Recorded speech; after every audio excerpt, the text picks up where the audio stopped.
Bah bien le bonjour à tous, j'espère que vous allez bien. Comme d'habitude, on dédicace nos cours et nos enseignements aux personnes qui sont malades, parce que quand on leur envoie des pensées positives et on étudie les écrits, et ben qu'est-ce qui se passe? On sait qu'on crée des anges, donc que ces anges, ils aillent leur apporter la guérison. Vous pouvez penser à une personne, je souhaite pas que vous ayez un malade autour de vous, mais si vous voulez qu'on dédicace ce cours à quelqu'un, vous pouvez penser à cette personne et on lui dédicace ce cours. Donc, quelques réglages et on regarde question du jour. Question du jour. Qu'est-ce qui se passe après la mort? Oh, alors là, on a une question sérieuse comme on les aime. Donc, d'emblée, tout de suite, je dis à tout le monde que ce que je vais dire, ça ne tient qu'à moi. Comme d'habitude, dans toutes mes vidéos, je donne juste des pistes de réflexion. Après, vous faites ce que vous voulez. J'espère que je vous donne envie d'approfondir les sujets et surtout ben, de vous mettre à lire la Bible. C'est tout ce que c'est mon seul désir dans toutes ces vidéos. Parce que si je vous laisse avec la Bible, je suis tranquille. Parce que je sais que vous allez finir bien. Donc, petite question. Qu'est-ce qui se passe après la mort? Aïe, aïe, aïe, aïe, aïe. Alors, écoutons bien. Alors déjà, moi, je vous dis une chose, c'est que je me fie justement aux écrits. Parce que je n'ai rien à perdre. Puisqu'il y a une chose que je suis sûr. Il y a une chose que je suis sûr, c'est qu'on a une âme. Qui que tu sois, croyant ou non, reste avec moi 2 secondes, je te le prouve maintenant. On a une âme, tout ce qui conçoit. Je te prouve que tu as une âme. Tu sais comment? Quand tu vas dormir. Tu vas dormir, tu vas me dire, ouais, alors, ouais, tu vas dormir. Déjà, ton corps, il s'éteint. T'as vu, c'est quelque chose d'incroyablement bizarre. Hein. Et tu continues à vivre d'une autre manière sans ton corps. Mais je vais aller plus loin. Ton corps, n'as-tu pas remarqué que ton corps, il vieillit de 7 heures quand tu es en train de dormir, 7 ou 8 heures, on prend l'exemple. Mais dans ta tête, on dirait qu'il y a 5 secondes qui sont passées. Qu'est-ce que ça veut dire? Ben, ça veut dire que ton intérieur, il vit pas l'événement de la même manière que ton extérieur. Je viens de te prouver que tu as une différence entre ton intérieur et ton extérieur face aux événements et aux environnements. Donc tu as une âme, qui que tu sois. Donc partant de là, où elle va cette âme quand on meurt? Où elle va cette âme quand on meurt? Alors, comme dit Einstein, on s'en va à la science. Il dit que tout ce qui n'est pas matériel, bah pas tout, mais va à la vitesse de la lumière. On sait qu'à la vitesse de la lumière, le temps, il s'arrête. Waouh! Ça veut dire quoi? Bah ça veut dire que tu passes en mode éternité. C'est un truc incroyable, je suis en train de dire. À la vitesse, je parle de science, hein, je parle pas de religion ou de croyance là. À la vitesse de la lumière, le temps, il s'arrête. Pourquoi? Rien à voir avec notre corps. Parce que sans matière, il est dit que sans matière, il n'y a pas de temps. Il n'y a pas de temps sans matière. Einstein l'a prouvé. Donc tout ce qui est matériel a une fin. Mais ton âme, comme je viens de te prouver, qu'elle va vite, elle n'a pas de limite, ton âme. Ton corps, il est limité. Dans ta tête, tu fermes les yeux, tu te dis, je m'en vais au Brésil. T'es allé en vacances au Brésil, tu te dis, allez, je vais au Brésil dans ma tête. Maintenant, quand tu ouvres les yeux, tu te dis, j'aimerais bien y aller. Mais mon corps, il m'en empêche. Je suis limité par mon corps. Je suis obligé de prendre mon corps, le mettre dans un avion et d'aller au Brésil. Dans ma tête, je peux y aller. Pareil avec le temps. Je peux voyager dans le passé. Aïe, quand j'étais petit, je faisais ça. Tu peux voyager avec ton corps dans le passé. C'est donc que ton intérieur, il n'est pas soumis ni au temps, ni à la matière. Attention, ni à l'espace. C'est un truc c'est incroyable ce que je suis en train de dire là. Donc on a une partie qui a une fin et une autre qui n'a pas de fin en nous. Je viens de te le prouver, ta partie matérielle, elle a une fin. Elle a une fin parce qu'elle est matérielle. Et ta partie intérieure, elle ne peut pas avoir de fin. Tu ne peux pas mourir. Je ne sais pas si vous comprenez ce que je suis en train de dire là. Tu ne peux pas mourir parce que ton âme, elle n'est pas dans le système du temps. Elle a pas de fin. La mort, c'est une fin. La mort, qu'est-ce que c'est en hébreu? C'est de la racine justement de séparation. Pourquoi? Parce que ça signifie simplement la séparation de ta partie charnelle, matérielle, de ton corps et de ton âme. Voilà. C'est tout simplement ça. Tout simplement ça. La mort, c'est la séparation de ton corps avec ton âme. Point. Donc, qu'est-ce qui se passe quand on meurt? Bah déjà, tu as une séparation. Il y en a, ils vont dire, c'est complètement faux, ce qu'ils racontent, c'est des salades. Ok, mais on parle quand même de plus de 160 millions, 160 millions de personnes qui ont vécu des expériences post-mortem. Il y en a qui disent c'est le cerveau, nanana. Oui, ils font tous le même rêve. Croyants, non croyants, ils font tous le même rêve. Le tunnel avec des gens au bout. La différence, elle est dans les gens qui les reçoivent au bout. Il y en a, ils ont des bonnes têtes, il y en a, c'est leur famille, il y en a, ils ont des têtes de... Vous voyez ce que je veux dire? Donc, après, un autre, ils vont dire, ouais, mais la mort, il n'y a personne qui est revenu. Faux! Faux, totalement faux. Le Christ, il est revenu. Et il nous a raconté clairement ce qui se passe après, ce qu'on doit faire pour aller le rejoindre. La résurrection du Christ, excusez-moi, si tu es croyant, c'est la première chose dans laquelle tu dois croire, qu'il y a une vie après la mort. Il faut surtout pas dire, ah, quand on meurt, c'est terminé. Qu'est-ce qui est terminé? C'est le début. C'est le début. Tu restes là 120 ans. L'éternité, t'imagines le temps que c'est? Ça fait longtemps qu'il est mort, Louis XIV, hein. Et pourtant, il est là, hein. Alors imagine-toi.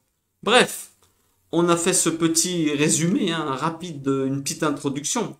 Alors on va tout de suite, on traite tout de suite la question de rapide aussi. Pourquoi Dieu il a créé l'enfer si vraiment c'est quelqu'un de bon et comment ça se fait? Bon, alors je vous explique tout de suite. Déjà, première chose, c'est toi qui t'envoies en enfer, c'est pas Dieu. Dieu, il n'avait pas prévu qu'il y ait de l'enfer, il n'avait pas prévu qu'on meure. Ok? Tu meurs quand tu pêches. Il s'est écrit clairement. Si tu pêches, tu mourras. Une personne qui pêche pas, elle meurt jamais. Waouh. Mais de quoi on parle là? Du corps. Ah non, parce que le corps, il est obligé de mourir, il est matériel. On parle de l'intérieur. Ça veut dire qu'on peut mourir de l'âme. C'est un autre sujet. Moi, personnellement, je pense pas que Dieu il nous tue comme ça. Je pense que ça, c'est un autre sujet. Je pense qu'on passe à un moment où on répare. Attention, je parle pas du purgatoire, hein.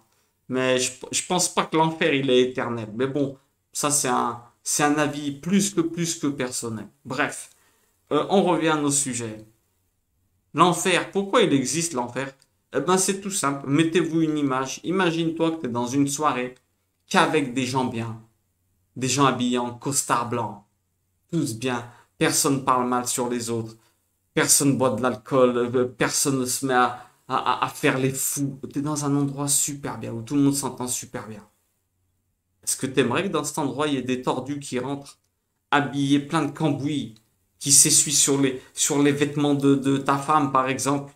Est-ce que tu aimerais qu'il y ait des gens comme ça qui viennent insulter dans tous les sens? Eh non. Donc c'est quoi l'enfer et le paradis? Pourquoi Dieu l'a créé l'enfer?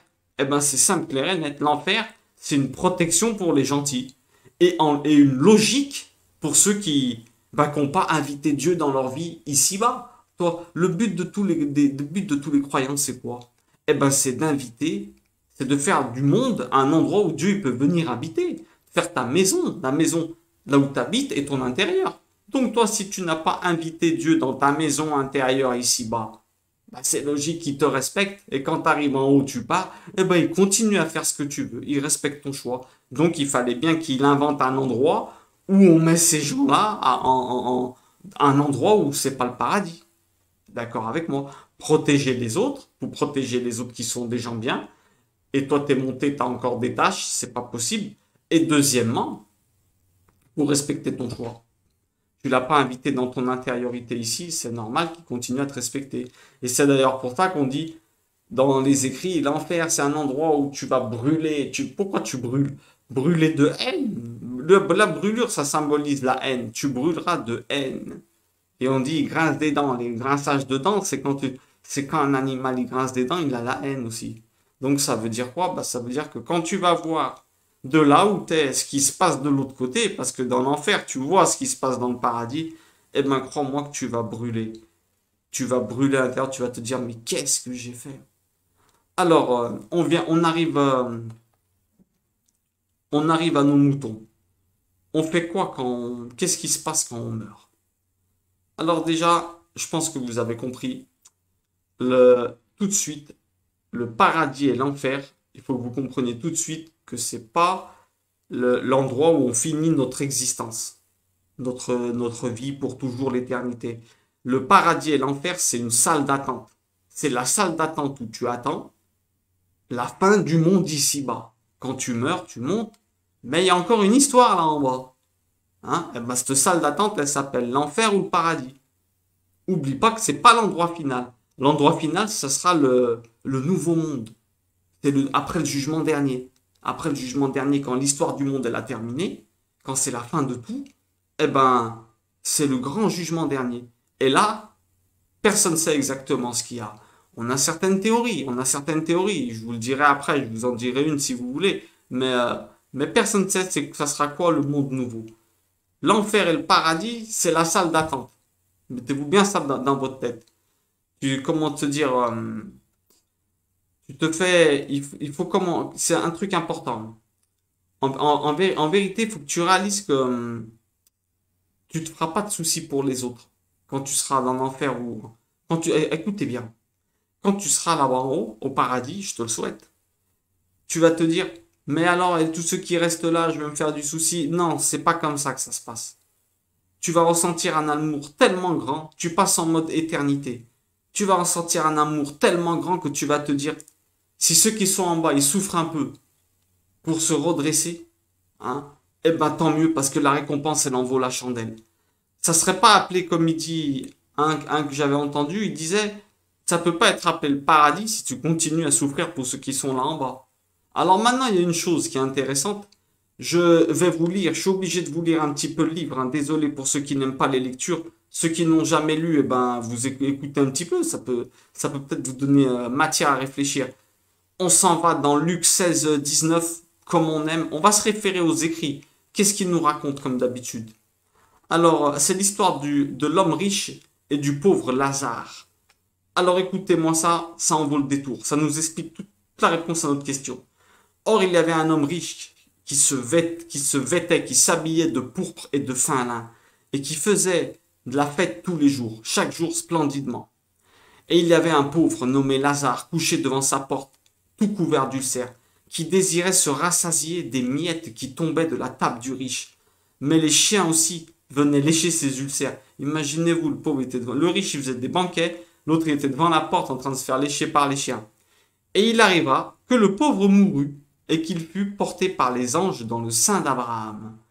Et le riche aussi mourut et il fut enseveli. Le sein d'Abraham, quand on entend ça, on croit que, on a tendance à, enfin moi je croyais qu'Abraham il le prenait dans ses bras comme un petit bébé. C'est pas ça du tout. C'est une expression qui vient du Talmud, enfin expliquée dans le Talmud, qui nous fait comprendre qu'en fait à l'époque il mangeait couché. Alors celui qui était couché de ce côté, ben, il était couché dans le sein de l'autre. En fait, ça veut dire que Abraham et Lazare, quand il est mort, eh ben, ils étaient en train de manger ensemble, tranquille, pépère, d'accord? Et en Hadès, levant les yeux, attention, comme il était dans le tourment, alors attendez, je saute quelque chose. Et le riche aussi mourut et il fut enseveli. Voilà, le riche il meurt aussi. Et il était justement dans l'enfer, ce qu'on appelle l'enfer. Levant les yeux, comme il était dans les tourments, il voit de loin Abraham et Lazare dans son sein. Alors c'est là où je vous disais, de l'enfer, tu vois le paradis et tu te dis, ah, ils sont en train de manger, moi je suis là, j'ai rien. Moi je suis, imaginez-vous comment il devait brûler à l'intérieur. Et s'écriant, il dit, Père Abraham, aie pitié de moi et envoie Lazare, afin qu'il trempe dans l'eau le bout de son doigt et qu'il me rafraîchisse ma langue, car je suis dans le tourment, dans ces flammes. Incroyable. On va pas faire toute l'explication de ce texte, mais il est incroyable. Juste, je veux que vous voyez le contexte de ce qu'on est en train de parler. Mais Abraham dit, mon enfant, souviens-toi que quand tu as reçu tes biens pendant ta vie, et Lazare pareillement les douleurs, et maintenant lui est consolé ici, et toi tu es tourmenté. En outre, tout cela, un grand gouffre, elle nous sépare. En fait, il y a un grand gouffre entre l'enfer et le paradis. Ils ne peuvent pas traverser. De sorte que ceux qui veulent passer d'ici vers là-bas, ils ne peuvent pas. Et ceux qui veulent passer de là vers nous, ils ne peuvent pas non plus. Et il lui dit, je t'en prie donc, Père Abraham, de envoyer Lazare dans la maison de mon père. J'ai 5 frères, en sorte qu'ils les adjurent de peur que eux aussi ne viennent dans ce lieu de tourment. Il se dit, s'il te plaît Abraham, envoie Lazare pour qu'il raisonne mes frères, parce que sinon ils vont finir là où je suis. Et là, qu'est-ce qu'il répond Abraham? Ils ont Moïse et les prophètes qui les écoutent. Moïse et les prophètes, ça veut dire quoi? La Bible et les enseignements. Écoute ce qu'on est en train de te dire. Et après, il dit quoi? Mais il dit, non, non, Père Abraham, mais si quelqu'un va d'entre les morts vers eux, ils se repentiront. Et il lui dit, s'ils n'écoutent pas Moïse et les prophètes, ils ne seront pas persuadés non plus, même si quelqu'un ressuscitait des morts. C'est énorme ce qu'il est en train de dire. Ça veut dire que les gens, même s'ils voient un vrai mort, même s'ils voient un vrai mort, il y en a certains, eh ben, qui seraient prêts à pas croire, ou alors à oublier. Je sais pas s'il le dit, c'est que c'est possible, mais Dieu nous en préserve, hein. Dieu nous en préserve. Tu vois un vrai mort, il te choque pour toute ta vie, à mon avis. Bref. Alors là, on est en train de dire, alors déjà tout de suite, que Lazare, il a peur. Lazare, il n'a pas peur du moins. On se dit, est-ce qu'on se fait du souci pour ceux qui sont en bas? Eh ben ouais. Le riche qui est en train de brûler, il se fait du souci. Mais Lazare, il se fait aucun souci. Donc ça veut dire quoi? Que les morts que tu connais, ils peuvent souffrir uniquement, ça va dépendre de toi si t'es un tordu. Si t'es un tordu, ils vont se dire, mais je suis dans la galère, qu'est-ce qu'il va faire lui? Si t'es quelqu'un de bien, entre guillemets, t'es mort, ils se font aucun souci pour toi. Aucun souci pour toi. Et même si ça va dépendre d'où tu es, si t'es en enfer, tu vas être mal. Si t'es au paradis, peut-être que toi t'es un tordu, mais peut-être que la personne qui est morte, qui pense à toi, elle va se dire, s'il se fait des torts, c'est pas grave. Parce que la récompense, elle en vaut la chandelle. Au contraire, ils se feront pas de soucis, ceux qui sont au paradis. Au contraire, c'est incroyable. Maintenant, une petite parenthèse, seule chose que tu peux faire pour quelqu'un de ta famille qui est parti, eh ben, c'est bien entendu de faire du bien. Continue à faire du bien là en bas. Récite des psaumes également, tu peux dire des prières et surtout étudier. Pourquoi? Parce que tu élèves son âme de niveau. En enfer et au paradis, dans les salles d'attente, on sait qu'il y a 7 niveaux. Et on ne sait pas où on va atterrir. Il se peut que toi, une de tes études, tu crées des anges tellement forts qui disent, tiens, donc pourquoi je suis en train de dire ça? Eh ben parce que toi, tu es une partie, par exemple, de ta famille qui sont partis. Une personne qui, Dieu l'en préserve, a perdu, je sais pas, son papa ou quelqu'un. Eh ben, ou sa maman, ou son grand-père, on va dire son grand-père. Une personne qui a perdu son grand-père. Eh ben, t'étais où avant de naître? T'étais à l'intérieur de ton père. Et ton père était où à l'intérieur de ton grand-père? Donc toi, t'es une petite partie de ton grand-père. Il se peut qu'il ait des mérites grâce à des bonnes actions que toi tu fais. Et ça se peut que tu le sors, entre guillemets, de l'enfer. Tiens, ton petit-fils, il a fait ça tellement c'est un mec bien. Et c'est une partie de toi, c'est toi qui l'avais enseigné ça. Ben, tu gagnes des mérites et bim, tu le sors. C'est possible. La seule chose qu'on peut faire pour nos morts, entre guillemets, c'est bien entendu de faire du bien autour de nous parce qu'on est une partie d'eux. C'est comme si eux, ils continuent à faire le bien, ils gagnent des mérites et tu peux les élever. Dire des prières, bien entendu. Pas à eux, tu pries pas à eux parce que là, vous avez vu, ils les voient pas. Hein. Lazare et le riche, ils sont pas en train de les voir, hein, les frères. Hein. Ils sont en train de dire, vas-y, envoie-leur. Donc, ça sert à rien que tu pries pour eux. Au niveau que tu pries, non, pas que tu pries pour eux, que tu les pries eux. Viens m'aider, non, non, ils peuvent pas. Abraham, il a dit clairement, Lazare, il descend pas. Même ceux qui sont au paradis, il descend pas. Il vient de le dire. Là. Donc, priez pour qu'un mort, il vous aide. C'est vraiment de la perte de temps. Je suis désolé de vous le dire. Ils sont dans une salle d'attente. Laissez-les tranquilles. Faites du bien. Faites du bien. Et vous ne pourrez que les élever. C'est à vous maintenant de les élever. C'est à vous maintenant de travailler pour eux là en bas pour qu'ils élèvent de niveau. Et surtout étudier. Plus tu étudies la Bible, tu crées des anges, c'est clair et net. Tu élèves tes parents en étudiant, même de leur vivant. Un fils qui étudie, il donne des mérites à son père et sa mère, même quand ils sont vivants. Mettez-vous bien ça dans votre tête. Ça, c'est important, parce que tu es une partie d'eux. D'accord? Donc, c'est comme si une partie d'eux, elle était en train d'étudier, ils gagnent des mérites grâce à ça. Alors, on constate, deuxième remarque, qu'eux, ils ne voient pas les vivants. Maintenant, il y en a qui vont dire, ouais, mais il y a des revenants qui reviennent. Il faut vraiment qu'il ait un grand mérite pour venir. C'est peut-être possible. Hein? Il peut revenir en réalité ou peut-être en rêve. Il se peut que tu demandes, tu dis, j'aimerais bien qu'il revienne. Il se peut qu'il ait un grand mérite. Après, tu vas me dire, il y en a, ouais, mais il y a des marabouts, des gens comme ça qui disent la bonne aventure, font revenir des morts. Je te dis tout de suite, c'est pas le contrat. Cette personne qui revient, c'est impossible que ça soit elle. Hein? Bon, mais il me dit des secrets. Le mec, il a fait revenir mon grand-père, il me dit dans l'armoire, il y a ça. Mais t'as cru que les démons, ils voyaient pas ce qui se passe. Les démons, ils étaient là quand il y avait ton grand-père. Ils l'ont vu cacher le truc dedans. C'est pas ton grand-père qui revient. Ça vient pas de Dieu, donc ça vient de qui? Si ça vient pas de Dieu. Les démons, ils sont là depuis longtemps. Le diable, là depuis longtemps, il dit à un de ces démons, dis-lui que dans la poche droite de sa veste, il y a une photo. Ouais, c'est mon grand-père, il m'a dit ce secret. Mais non, t'as rien compris. Le diable, il est, comme on dit, le diable, il est intelligent par expérience, parce que ça fait longtemps qu'il est là. J'essaie de comprendre ça. Laisse tomber les voyants, tout ça, ça vient pas de Dieu. Tu vas être que tordu dans ton chemin. Et le pire, c'est que tu t'enlèves la bénédiction divine à côté de toi. Fais pas cette erreur. Je t'ai déjà dit, tu peux pas envoyer des messages. De là où ils peuvent pas t'envoyer de messages. Tu peux pas revenir. Lazare, il peut même pas traverser alors qu'il est dans le paradis. Ils sont dans le monde et là-bas entre eux, de l'enfer au paradis, ils peuvent pas traverser alors qu'ils sont entre guillemets dans le même monde de l'invisible. T'as cru qu'ils peuvent venir dans le monde du visible? C'est impossible. C'est impossible ce que nous sommes en train de dire. Alors après, maintenant, petite question aussi. On parle pas de purgatoire dans cette vidéo parce que c'est quelque chose qui est complètement anti-biblique et a été inventé en plus de 500. C'est une invention, donc c'est pas biblique. Même pas on passe du temps à parler de ça, ça sert à rien. Le purgatoire, il n'existe pas. Stop, dans la Bible, il n'y est pas. Moi, personnellement, pour moi, tout ce qui n'est pas dans les évangiles ou dans ce qu'il y a avant, les écrits d'avant, pour moi, c'est beaucoup à remettre en question. Mais ça reste mon avis. Purgatoire, pour moi, il n'existe pas, donc je n'en parle même pas.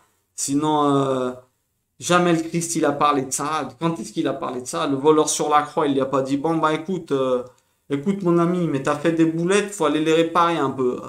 Non, d'où ça sort ça? Donc quand on meurt, qu'est-ce qui se passe? Allez, on finit rapidement avec quand on meurt, qu'est-ce qui se passe? Je regarde, je veux pas que la vidéo soit trop longue, sinon on va être lourd. Alors comme d'habitude, c'est des théories, hein. C'est des théories, mais qui peuvent s'avérer beaucoup plus vraies qu'on croit. Issues d'études, issues c'est pas n'importe quoi. Alors déjà une chose est sûre, on a un jugement quand on meurt, non? Ah, je te le prouve tout de suite. Là, pour mettre Lazare et le riche quelque part, il fallait qu'il y ait un jugement. Donc tu vas être jugé. Quand tu meurs, tu as un jugement tout de suite. Pour savoir dans quelle salle d'attente on te met, la salle d'attente de la fin des événements dans ce monde. Tu es obligé d'attendre quelque part, puisque le nouveau monde, il n'est pas encore créé. Je répète, l'enfer et le paradis, c'est des salles d'attente pour attendre la fin du monde. Donc attention, première chose, tu vas être jugé, comme Lazare et le riche. Tu vas être jugé selon les moyens que tu as eu, bien entendu. On va pas te demander pourquoi tu n'as pas été une star ou un mec comme ça, alors que on va te demander pourquoi tu n'as pas été, par exemple moi, pourquoi tu n'as pas été Philippe. Il est même dit que tu vas voir un bonhomme là-bas, super bien, bah, tu vas te dire, oh, il a la classe, ce mec-là. Et qui c'est lui? Ils vont dire, c'est celui que tu aurais pu devenir, si tu ne l'es pas devenu. Je te souhaite que tu sois devenu, que quand tu le vois, tu dises, oh, lui, on se ressemble. Le but, c'est que tu dises qu'on se ressemble. C'est ça le but que je te souhaite. Donc, quand tu meurs, tu as un jugement cash. C'est logique, bah, il y a le couloir là, hein, ils l'ont tous vu. Hein. Et quand tu arrives à la fin, qui est-ce qui t'accueille? Les démons que tu as créés. Ah ouais, chaque fois que tu fais une mauvaise action, que tu penses et tout, tu crées des démons. Tu veux pas me croire? Enlève la vidéo ou écoute, tu vas entendre des choses que tu n'as jamais entendues. Et si vous êtes croyant, bah, attachez le casque et mettez la ceinture, comme on dit. Tu as des anges ou des démons qui t'attendent, que tu as créés. Ton jugement, il commence dans tous les sens. Moi, j'ai été créé pour cette bonne action, il mérite pas. Bam, bam, ça commence dans tous les sens. C'est une théorie, mais bon, si Lazare et le riche, ils sont dans une salle d'attente différente, c'est qu'il y a un jugement, c'est clair et net. Pour savoir dans quelle salle d'attente on te met. Pourquoi? Bah, pour attendre l'histoire de la fin du monde. Il y a une théorie qui dit aussi que tu es jugé une fois par an, en fonction à la date de ton anniversaire de ta mort ou ton anniversaire, je sais pas exactement. En fait, tu es jugé une fois par an, et c'est logique, en fonction de ce que tu as laissé dans ce monde. C'est-à-dire, le mec qui a créé un orphelinat et qui, malencontreusement, a fait plein d'erreurs après, il se retrouve en enfer. Son orphelinat, il est en train de sauver plein de monde, plein de monde, plein de monde. Au bout d'un an, on dit c'est bon. Tous les anges qui ont été créés par rapport au sauvetage que tu as fait, ils permettent de sortir. Tu es jugé en fonction des enfants que tu laisses dans ce monde. Tes enfants, c'est tes enfants. S'ils font du bien, bah, tu gagnes des mérites.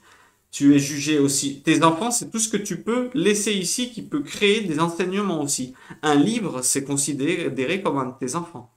Je parle d'un livre où tu enseignes des choses intelligentes. Un orphelinat, bah, qu'est-ce qui est plus que tes enfants? Un arbre aussi, ça peut être considéré comme un de tes enfants.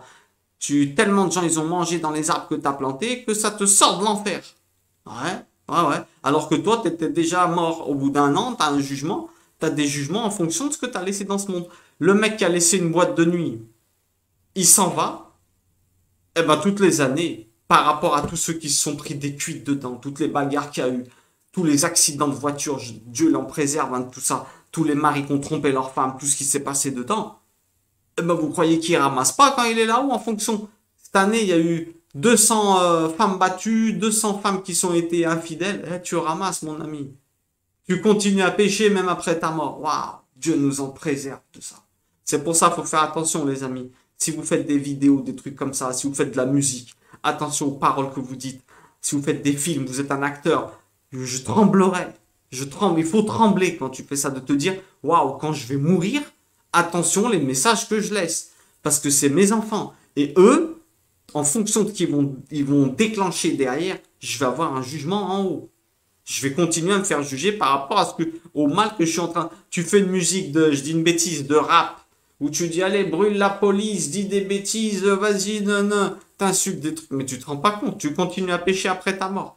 T'es en enfer au niveau 6, t'es en enfer au niveau 5, je dis une bêtise. Au bout d'un an, tu descends au niveau 7, tu descends, bim, bim, bim, à cause de ce que t'as laissé. Ne faites pas cette erreur, faites bien attention. Ne faites pas cette erreur, faites bien attention. N'allez pas descendre de niveau par rapport à ce que vous laissez. Que ce que vous laissiez soit toujours quelque chose qui vous monte de niveau, je vous en prie. Pensez bien, n'oubliez pas ça. Alors on résume. Après, attendez, j'oublie un petit truc. À ce qui paraît aussi, quand t'arrives, on te met comme dans une espèce de salle de cinéma. Une salle de cinéma. Et qu'est-ce qui se passe dans cette salle de cinéma? On met ton film. Et la salle, elle est blindée de personnes. Et ces personnes, c'est tous les membres de ta famille. Waouh. On va voir tout ce que tes yeux, ils ont vu. Tes yeux, c'est comme une caméra. Mais ça passe comme dans l'éternité, le temps, il passe pas pareil. T'as vu, bam, bam, tu rêves 5 secondes. En vérité, les rêves, ils durent 5-10 secondes. Et tu peux raconter pendant 1 heure. Bah là, quand on dit, oh, j'ai vu ma vie défiler, ouais, ton âme, bam, bam, t'as tout vu d'un coup. C'est une sorte de flash. Tu vois ta vie en flash. Attention à ce qu'on fait, parce qu'on risque d'avoir honte à ce moment-là. Alors, on résume. Le début, il ressemblera à la fin. On sait que Dieu, il a fait, écoutez bien là ce qu'on va dire. On sait que Dieu, il a fait le monde en fonction de cycles. Cycle, tout est fait par cycle. Le début ressemble à la fin, les jours se répètent, les saisons se répètent, la révolution des planètes, tous les jours de la semaine, les notes de musique, tout est fait en forme de cycle. Toute l'harmonie du monde est faite. L'humain, il arrive petit, il repart ici, vous voyez. Donc, qu'est-ce que ça veut dire? Ça veut dire que les questions que Dieu il a dit au début, il les dira à la fin certainement. Première question, il a dit à Adam, où tu es dans ta tête après avoir péché. À Yeka, où tu es dans ta tête. Première question qu'il va peut-être pouvoir te poser, c'est où tu es dans ta tête. Où tu en es. Maintenant que tu as fait tout ça, là, que tu as la connaissance du bien et du mal, qu'est-ce que tu as fait maintenant? Où tu en es dans ta tête? Qu'est-ce que tu es devenu? Deuxième question qu'il pose, Dieu, c'est intéressant. Il dit, pourquoi tu as fait cela? À Adam, pourquoi tu as péché? Pourquoi tu as fait tout ça? Il va te demander pourquoi tu as péché. Il se peut aussi qu'il te demande, troisième question qu'il demande, ah, ça c'est plus à Adam. Une des troisièmes questions qu'il demande, c'est où est ton frère? À Caïn, où est ton frère? Il va nous demander, t'en es où dans ta tête? Pourquoi tu as fait ces erreurs? Et où est ton frère? Tout est une question d'empathie en vérité. Avec l'histoire de Lazare, on le remarque ça tout de suite, que tout est une question d'empathie. Lazare, tout de suite, il était en train de souffrir, l'autre, il n'a même pas fait attention à lui. Après, il fait attention à ses frères. Eh ben, c'est qu'il n'était pas si mauvais que ça. Il est en train de revenir, le bonhomme, le riche. Vous voyez ce que je veux dire? Alors, il y a des théories qui, pour terminer, je ne vais pas trop vous prendre la tête, il y a des théories qui disent que, comme on a dit, il y a 7 niveaux de paradis dans la salle d'attente, 7 niveaux d'enfer, ok, selon tes mérites, selon qui tu es. Plus tu montes, bien entendu, plus tu accèdes à des niveaux. Alors, il y a des théories qui disent que la première chose qu'on nous demande, bien entendu, c'est comment tu t'es comporté avec les autres. Mais par rapport à des détails, pas par rapport à des grands actes. Par exemple, cette personne, pourquoi tu lui as pas souri? Ça, c'est une femme qui avait fait une expérience post-mortem qui n'était pas croyante. Quand elle est descendue, c'était une journaliste. Et d'ailleurs, elle taillait les croyants, je crois bien. Je ne sais pas ce qu'elle faisait, elle n'était pas croyante. Quand elle est descendue, elle a fait une conférence de presse. Elle a dit, j'ai deux mauvaises nouvelles. Quand elle s'est réveillée. Elle a dit, déjà, je veux dire à tous ceux qui se suicident, qui se plantent. Après, ça continue. Et s'ils sont suicidés, la facture, elle peut être que plus lourde. Bien sûr, il y a des circonstances atténuantes pour certaines personnes Dieu tient en compte, bien sûr, l'état psychologique de la personne. Mais n'allez pas faire ça pour, ah, j'en ai marre, je m'en vais de ce monde. Je parle à ceux qui sont là. Ceux qui sont partis, Dieu les jugera avec gentillesse et douceur, parce qu'il faut quand même être mal dans sa tête t'es pas conscient de ce que tu fais. Mais à ceux qui auraient envie de faire ça, détrompez-vous. Ça risque d'être le début des problèmes, au contraire. La vraie vie, elle commence après. Donc, comme on a dit, hein, la vraie vie, elle commence après. Quand tu meurs, eh ben, c'est une séparation. C'est toute une séparation. Comme il est dit, le corps, eh ben, le corps, il bride la vérité. Hein. Toi, tes yeux, ils voient pas tout. T'as vu, ils te brident. En vérité, il y a plein de couleurs que tu vois pas. Il y a plein de... Les rayons, tu les vois pas. Tes yeux, ils te brident, en fait. Tes oreilles, pareil, tu vois pas toutes les... T'es pas en train d'écouter Radio Pluriel ou ou Skyrock dans ta tête, là. Et pourtant, elle y est. Donc, notre corps, il nous bride. Et quand on meurt, eh ben justement, c'est un réveil. C'est un réveil total. Alors, une personne qui voudrait partir avant l'heure, eh ben, elle fait une grande erreur parce que justement, elle va réaliser que c'est un gros problème et que ça continue après.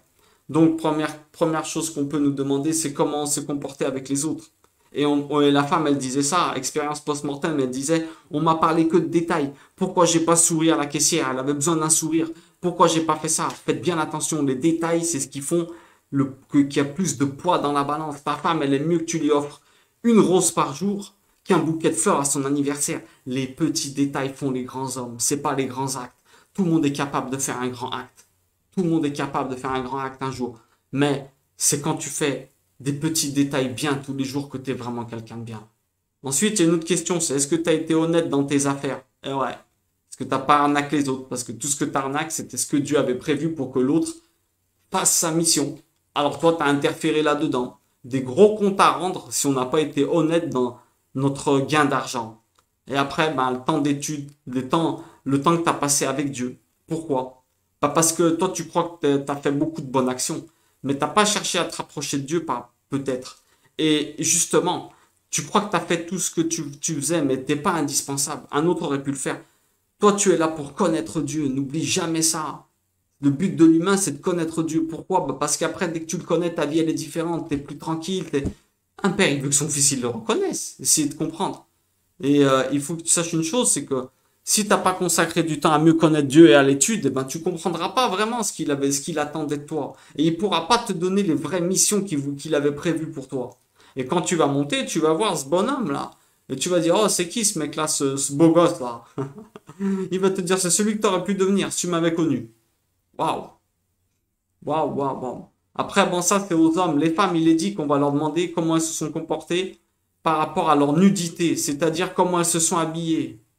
C'est important de ne pas faire chuter les hommes parce que l'homme, c'est leur première attraction, testostérone que les femmes n'ont pas. On en a déjà parlé dans une vidéo. Comment elles se sont habillées? Est-ce qu'elles ont fait chuter des autres hommes? Est-ce qu'elles ont attristé des autres femmes qui étaient moins belles ou qui avaient moins les moyens qu'elles de s'habiller bien? Après, les femmes aussi, c'est est-ce qu'elles ont encouragé leurs hommes? Parce que l'homme, il a besoin d'encouragement en vérité. C'est un bébé, la vérité. Hein. Après, vous allez me dire, ouais, mais les femmes alors, bah, les hommes, on leur demande, est-ce que tu as écouté ta femme? Parce que les femmes, elles ont besoin qu'on les écoute. Tu dois être sa meilleure copine. Tu dois être sa meilleure copine. Est-ce que tu as rassuré, écouté ta femme? Ah, l'homme, on va lui demander ça, c'est sûr. Mais à la femme, on va lui demander, est-ce que tu as encouragé ton mari à être quelqu'un? Non, le mari, il a besoin d'être encouragé. Après, bon, pour finir, on peut dire qu'il y a 7 niveaux d'enfer. Hein. Il est dit qu'il y a en dessous du 7e niveau pour les pires cas. C'est lesquels? Les moqueurs. Les gens, écoutez bien parce que là, c'est incroyable ce que je vais dire. Les moqueurs sont très difficiles à sortir de l'enfer. Ceux qui humilient les autres en public, quasiment impossible. Et ceux qui les écoutent, hein. Parce que si tu l'écoutes pas, le clown il rentre chez lui, il arrête de tailler les autres. Donc fais bien attention, n'écoute pas les moqueries, les one-man show, les comiques qui se moquent de Macron. Faites bien attention. Arrêtez de vous moquer des gens. 7e niveau. Celui qui met un surnom négatif à quelqu'un. Tiens, regarde l'imbécile là. Et après tout le monde l'appelle l'imbécile heureux. Ouais, tu tues sa réputation, donc tu tues sa vie. 7e niveau d'enfer en dessous. Bien entendu, celui qui vole une femme mariée ou la femme qui vole un homme marié. Ça, quasiment irréparable. Et les critiqueurs des choses de Dieu. Celui qui ne te laisse pas étudier, qui se moque de Dieu consciemment, c'est normal qu'il est en dessous. Bien entendu, la personne qui fait sa repentance, elle sort de tout ça. On est d'accord? Elle sort de tout ça. Donc, il y a une théorie qui dit aussi, pour terminer, il y a une théorie qui dit, plus tard je dis je vais terminer, mais le sujet il est tellement prenant que écoutez, ça vaut le coup. Il y a une théorie qui dit, écoutez bien celle-là, tu vas être jugé en fonction de ce que tu es devenu, pas de ce que tu as fait. Quand tu vas monter, ils vont te dire, tiens, on t'attendait, bienvenue. Tu vas dire, oh, merci, on a un problème. Juste avant qu'on parle de toi, là, il y a un bonhomme, on ne sait pas quoi faire avec lui. On va te montrer une vidéo de lui et tu nous diras où on l'envoie, en enfer ou au paradis. Attention, hein, alors, le paradis, c'est un endroit où tout le monde est net là-bas. Et tu vas regarder une vidéo d'un mec et tu vas te dire, bah tiens, non, là, il a fait des erreurs. Alors, il va y avoir deux options. Ou toi, tu es quelqu'un qui est gentil et qui va toujours chercher des circonstances atténuantes, tu vas dire, ouais, là, il a chuté, mais les anges noirs, ils vont dire, mais regarde ce qu'il a fait là. Toi, tu dis, non, mais là, regardez, il a chuté parce que peut-être sa mère, quand il était petit, elle l'a pas assez aidé. Ou tiens, regarde, mais là, il a klaxonné sur un mec. Non, mais regardez, peut-être que sa mère, elle était à l'hôpital, il était pressé, ou sa femme, elle était enceinte. Si t'es quelqu'un qui a appris à juger les autres positivement, à trouver des circonstances atténuantes, eh ben, tu vas essayer de sortir le mec de l'enfer, là. Et si t'es quelqu'un qui est droit et strict, non, mais là, il peut pas y aller, c'est un tordu, nanan, tu vas l'envoyer en enfer. Mais ce que tu sais pas, c'est qu'à la fin, dès que t'as tout fini, en fait, ils vont te montrer, en fait, ce mec-là, c'était toi. Ils vont te faire une sorte d'effaçage de mémoire, tu reconnais pas que c'était toi, bim, et en fait, c'est pour ça qu'il est dit que tu t'envoies en enfer, toi-même, dans ce monde, en faisant des bêtises, et dans l'autre. Parce que quand tu vas arriver dans l'autre, peut-être que tu auras l'occasion de, si tu es devenu quelqu'un de bien, de juger positif, et ben tu te jugeras positivement. Je l'aime bien cette théorie. Je sais pas si elle est vraie, mais je l'aime bien cette théorie. Tout notre boulot, on est ici pour devenir des gens bien. D'accord? Alors après, qu'est-ce qui se passe à la fin? Ben, dès que le monde il est terminé avec tout ce qui s'est passé, on fait le bilan. Le Messie il revient et c'est le jugement dernier. Je vous fais ça rapide, hein. Le pire enfer, c'est de réaliser que Dieu existait et que tu as fait n'importe quoi à vouloir tout contrôler alors qu'il t'aurait tout donné. Alors qu'il t'aurait tout donné. T'as pas compris. Tu t'es fatigué et maintenant, il respecte ton choix. Tu brûles intérieurement. Tu vas brûler, tu vas te dire, je te le souhaite pas, mais je dis c'est ça l'enfer. Tu vas grincer des dents, tu vas avoir la haine, tu vas te dire, mais parce que l'exclusion sociale, c'est la pire. T'imagines, l'exclusion de la souffrance sociale, de l'exclusion, c'est la pire. En haut, tu vas vivre ça si tu fais le tordu, c'est incroyable. Donc on disait après, il y a le nouveau monde. Il y a une théorie, moi j'ai une petite théorie, je vous l'ai dit, comme d'habitude, pas obligé de me croire. Qu'est-ce que ça sera le nouveau monde? Allez, je vous dis. Eh ben, à l'origine, l'homme, il devait pas mourir. Il a été mortel quand il a pris le fruit qu'il fallait pas. Donc, moi, je pense que ça peut être un endroit qui ressemble au jardin d'Éden, comme au début où il était Adam, avant qu'il pêche avec Ève, avant qu'il pêche avec le fruit défendu, parce que la mort, elle est venue après. Donc, il se peut qu'on soit dans un endroit où il est dit que les pommes, elles pesaient 7 kilos. 7 kilos dans le jardin d'Éden, une pomme. Il se peut que ça soit ça, puisque la vie, elle est faite de cycles. Eh ben, il se peut que le nouveau monde, ça soit un endroit comme ça. De toute manière, imagine-toi maintenant comment ça sera, parce que imagine-toi juste une seconde. Imagine-toi, rien que là, t'as vu, rien que ça déjà, tu revois tous ceux qui sont partis. Rien que ça déjà, ça vaut le coup, non? Tu les revois tous. Je parle que t'es parti dans de bonnes conditions et t'as pas été un tordu. T'as vu? Tu revois tous ceux qui sont partis. Waouh! Moi, je sens qu'ils sont quelque part. Je sens qu'il faut pas les déranger. Je les laisse se reposer. Mais c'est impossible que je les revoie pas. Ma grand-mère, mon grand-père, mes grands-mères, waouh! En plus, comme elles sont parties. C'est impossible que je les revoie pas. C'est impossible. C'est quelque chose qui se sent. Tu peux te sentir plus proche d'un défunt que quand il était vivant. Une personne qui habite en Amérique, tu peux la sentir proche de toi des fois. C'est une connexion qui se fait à l'intérieur. Imagine-toi, je parle même pas si tu vas voir Dieu. Waouh! Tu vas voir Jésus, Moïse, tu vas dire, allez, viens, on va parler avec Moïse. Mais vous imaginez pas. Déjà, imagine-toi les Seychelles, imagine-toi un endroit de tes rêves, dans ce monde. Mais alors, qu'est-ce que c'est? Qu'est-ce que ça sera dans la maison d'en haut?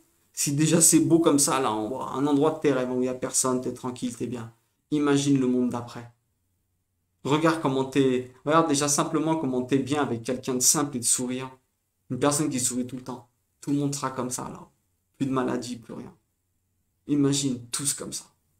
Ça vaut quand même le coup de ne pas faire de bêtises et de pouvoir accéder à ce monde-là, non? Que Dieu nous aide à toujours progresser dans ce sens-là. Être des gens meilleurs à chaque fois. Notre objectif, c'est de devenir des gens meilleurs. Qu'on ne perde pas notre monde futur. Et que notre salle d'attente, ça soit pas l'enfer. Que ça soit tranquille, en train de manger dans le sein à côté d'Abraham. Et on disait à Lazare, oh, elle est belle ton histoire. Elle nous a aidé ce jour-là à comprendre ce qui se passait. Waouh, waouh. Je vous souhaite vraiment d'arriver à là. Ok? Faites un travail tous les jours d'introspection. Allez vers Dieu, qui que vous soyez. Comme on disait, pour être non-croyant et athée, il faut faire un travail sur soi. Parce que de manière naturelle, t'es croyant. La vérité, lâche la soupape. Dieu il veut te libérer. Lâche la soupape, qui que tu sois. Tu veux gérer ta vie, mais en vérité, demande plutôt à Dieu qui rentre dans la tienne. Et tu verras ta vie après complètement différente. Complètement différente. C'est quelque chose qui te remplit comme t'as même pas idée. Un amour qui te tombe dessus, t'as même pas idée de ce qui te tombe dessus. Oublie tout ce que tu as entendu, oublie tous les croyants que tu as vus s'il le faut, tout ce que tu as vu, tout ce que tu as entendu. Prends le livre. Moi, j'envoie personne à aucune église ni rien de tout ça. Moi-même, je vais à aucune église. Va, prends le livre et regarde voir. Dieu, il a des messages pour toi tous les jours. Pour terminer, il est dit que celui qui ne lit pas la Bible tous les jours, c'est comme si le facteur, il lui emmenait une lettre avec ce qu'il doit faire, avec son mode d'emploi. Parce que la Bible, c'est le mode d'emploi de comment tu fonctionnes et comment ils fonctionnent les autres. Imagine si je te dis que tu as un mode d'emploi de toi-même. Pourquoi tu es dépressif, tout ça. Tu vas me dire que tu le lis pas. Eh ben, je te le donne là. Regarde, le livre, le livre. Moi, le but, c'est que vous finissiez là-haut. Pas dans le septième niveau. Ok? Pas dans le septième niveau. Parce qu'après, bon, si on se repent, on sort même du septième niveau. Rien n'est plus fort que la repentance. On est d'accord. Mais évitez-vous toute cette galère-là. C'est même si tu es au septième niveau, si tu te repens, tu peux sortir. Mais, mais si tu as fait des choses qui t'emmèneraient au septième niveau, pardon. Après, en haut, je sais pas comment ça se passe. Je parle d'ici. Tu as trompé quelqu'un, si tu te repens et tout, Dieu il pardonne tout. C'est clair et net. Ne croyez pas que vous êtes condamné à l'enfer. Personne n'est condamné à l'enfer, c'est faux. Tant que tu es là en bas, tu peux rattraper. Ok? Bon, allez, je vous prends pas plus la tête. Que Dieu vous bénisse. Et je nous souhaite vraiment qu'on se retrouve tous là-haut. Tous ceux qui regardent cette vidéo. Qu'on soit dans la salle d'attente avec Abraham et qu'après on soit dans le nouveau monde tous ensemble avec ces pommes de 7 kilos. Vous allez me dire, ils pensent qu'à ça. Non, mais c'est impressionnant. C'est même pas que je pense à l'aliment, c'est que imaginez-vous les proportions. Tu fermes les yeux, tu vois les Seychelles, une plage, super bien. Tu te dis, mais qu'est-ce que ça doit être la maison du maître alors? Ouah. Allez, j'espère que je vous encourage à faire un travail sur vous-même et à être chaque jour quelqu'un de meilleur qui a pour but de faire de ce monde un endroit où Dieu doit et peut résider, même à l'intérieur de vous. Et, euh, et que chaque jour, vous lisiez un peu, au moins d'une majuscule à un point, je vous jure. Juste ça. Avec tout ce qu'on lit sur WhatsApp et Facebook et Internet. Majuscule point, c'est tout. C'est tout. Tout ce qu'on nous demande, pas plus. T'inquiète pas que s'il y a un message pour toi, cette majuscule et ce point, la phrase qu'elle veut au milieu, elle va te frapper. Que Dieu vous bénisse. J'ai pas envie de vous laisser parce que j'ai l'impression que j'ai encore des choses à dire et que j'ai oublié, comme d'habitude. Mais bon, allez, je vous laisse tranquille. Que Dieu vous bénisse à tous.